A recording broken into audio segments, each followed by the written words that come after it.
So I thought of probably like the next like big VST, and like I think it's a pretty cool idea, right? It's also super cool that I don't know how to code. It's also super cool that I'm just gonna upload this idea on YouTube. So there you go. But like, it's pretty much like an auto ducker. Now, see, that alone is not original. Okay, and I looked it up after I thought of that, and I was like, okay, what's an auto ducker? Well, when it comes to streams and stuff like that, and like maybe some other things that involves like music and like a vocal or someone talking, it just lowers the music down. Um, and in my case, I want to do it more for like melodies and stuff like that. But like the ideas could obviously expand, but it would be something similar to that. But it'd be like more like a prompt style, right?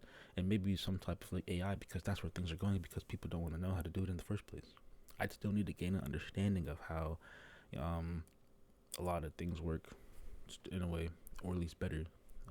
But it'd be more like a multi-band compressor, and maybe even come in an EQ, and it'll like just basically like auto duck whatever it's like on the side chain. Like you put in the prompt like, hey, I want these frequencies to stop clashing, at the 1K mark. You know what I'm saying? And the auto ducker, which is not this plugin, but this is just an idea of it, will go to the 1K mark. It'll try to find something clashing, and it'll try to find an appropriate range. What's appropriate? Who knows? What's you, I don't know how to teach an AI. You feel me? You have to code all that yet. I don't know how to code, but it's just like, you know, I guess the more the user says that, hey, it's okay to like just go to the 1K and just do something, right? Then it'll just do something. You feel me? Um, Maybe instead of trying to learn too much, it'll just do what it's told type shit. But I think it's a super cool idea. You can have it in like an EQ form maybe too. It's just like, let's say, put up in the EQ and you say, uh, maybe it doesn't even need sidechain at this point, but who knows? You can sidechain EQ stuff. I don't really do much of that, but it's just like, hey, like high end seems a little bit like proportionate to the low end or something like that. Maybe there's too much high end and blah blah blah. It'll draw an EQ curve. You know what I'm saying? I think that's pretty cool. Even though it's not part of ducking anything, but you can't duck things in the EQ. But I think like that's just like an interesting idea, right? Um, to prompt an AI to help you with your mixing is because it's just like what you could do is just go to ChatGPT and say, hey, how do you do this, right? Or you could just type in the VST, hey, do this for me. But like, I mean, I think the only way there'd be like enough like control is like maybe if like the VST is like on this track right here, you feel me? And like everything's side everything's side chains to each other, right? And they're all side chained to this. And so it can read all the information from all of these things. You feel me? That'd be kind of nuts, actually. Now that I think about it, this is like the command center before it gets to the master. It's gonna use all your CPU. You guys, I wouldn't even be able to make the VST because there's just so much chaining happening. I'm gonna be locked out.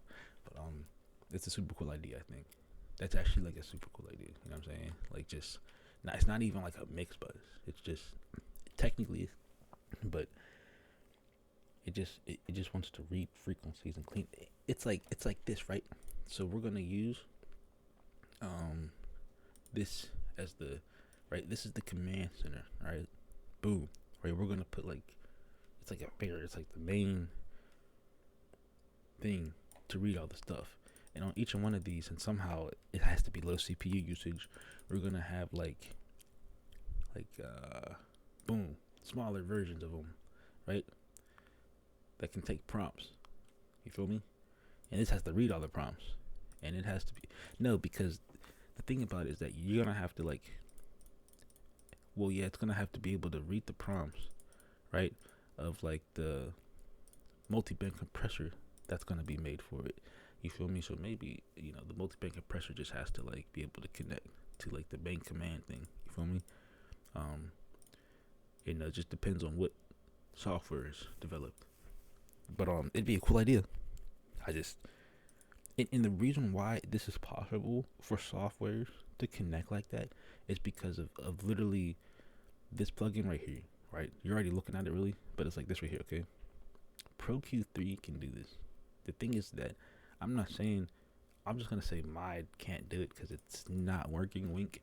But like, there's no other Pro Q3 instances. You know what I'm saying? So if I had another Pro Q3 opened up,